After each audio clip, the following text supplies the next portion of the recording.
Buongiorno a tutti, mi chiamo Umberto Signori e attualmente sono ricercatore postdottorale all'Haifa Center for Mediterranean History dell'Università di Haifa. Sono uno storico, specializzato nel Mediterraneo d'età moderna, ambito che era caro al professor Ugo Tucci. È stato perciò un grande onore ricevere il premio intitolato al professore per la tesi che ho elaborato quando ero ancora un dottorando dell'Università di Milano. La ricerca premiata è rivolta a indagare in modo critico le testimonianze passate relative alla complessa questione identitaria.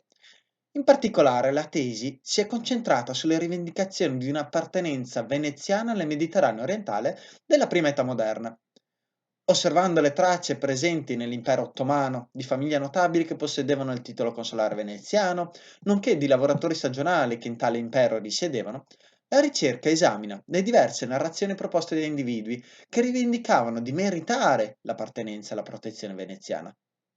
La tesi considera anche le narrazioni delle autorità statali, per esaminare come le politiche del tempo rappresentassero la migrazione e il possesso di un titolo consolare in stretta relazione al riconoscimento di un'appartenenza.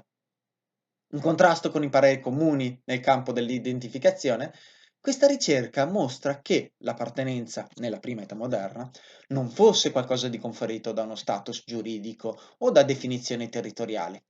Anzi, l'accesso degli individui a un'appartenenza doveva essere meritato attraverso la dimostrazione di pratiche e legami sociali. Questo sposta il nostro modo di concepire l'identità sociale, un possesso che poteva essere costruito e rivendicato, un'idea che poi invece sarebbe stata ribaltata dalla titolarità dei diritti delle società moderne. Ringrazio l'Istituto Veneto di Scienze, Lettere ed Arti e la Commissione per il premio assegnatomi, che spero permetterà di dimostrarmi meritevole di tale titolo e di pubblicare questo mio lavoro. Grazie mille.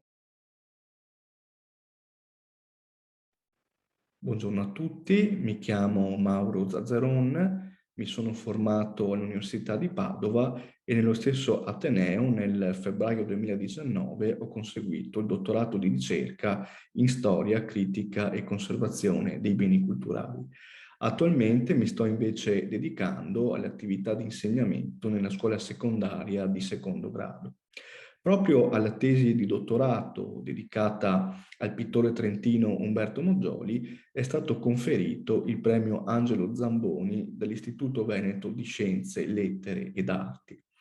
L'attività di ricerca dalla quale ha preso forma l'elaborato ha inteso ampliare la conoscenza della produzione pittorica di Umberto Moggioli e al tempo stesso colmare una lacuna negli studi sull'artista, di cui esistono dei contributi di taglio monografico, oramai storicizzati, oltre naturalmente a cataloghi di mostre che spesso però hanno limitato l'analisi a quel filone tematico, la pittura di paesaggio, che meglio riassume e identifica l'artista nell'immaginario collettivo.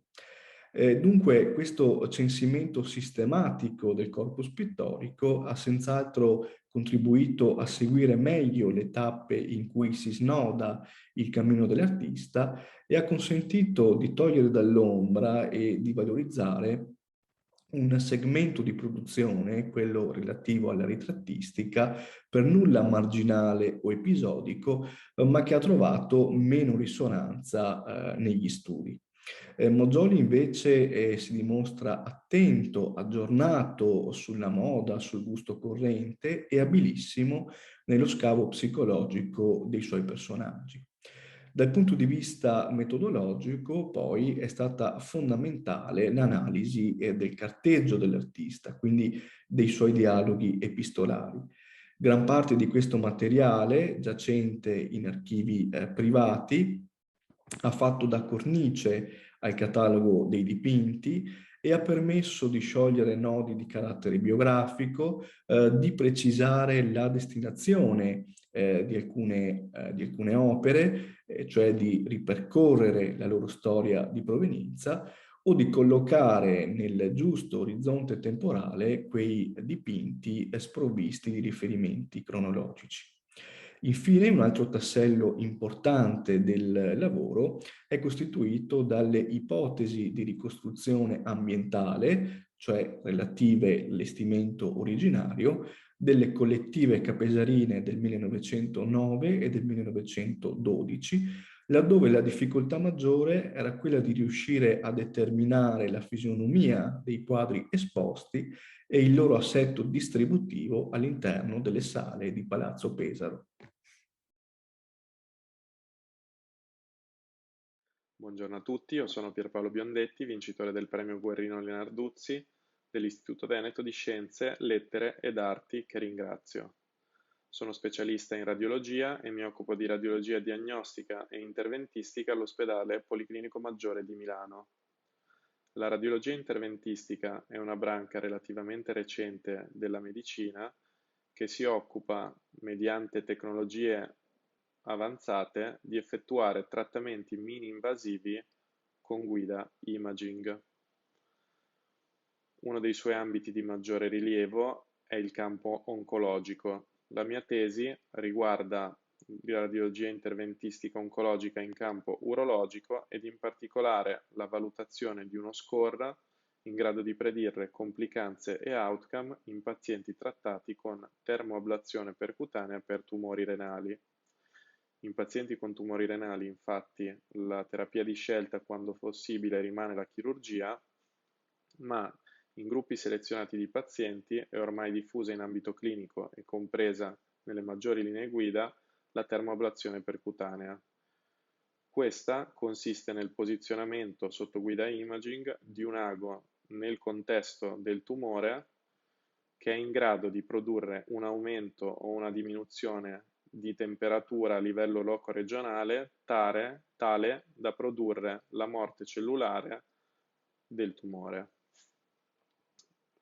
Uno degli elementi chiavi per migliorare l'efficacia di un trattamento è migliorare la selezione dei pazienti e per questo in ambito oncologico si è spesso ricorso alla creazione di score che basandosi su caratteristiche del paziente o del tumore potessero individuare la probabilità di complicanze o di recidive dopo un trattamento.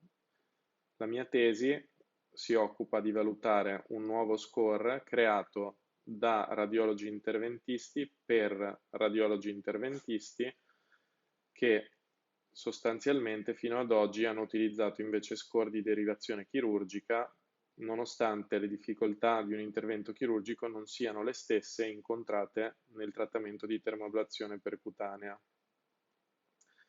Colgo l'occasione di ringraziare l'Università di Milano e in particolare il professor Caraffiello che mi ha permesso di svolgere questa tesi e la dottoressa Ierardi, mia collaboratrice, che mi ha permesso di iniziare il mio percorso all'interno della radiologia interventistica. Grazie ancora all'Istituto Veneto di Scienze, Lettere ed Arti.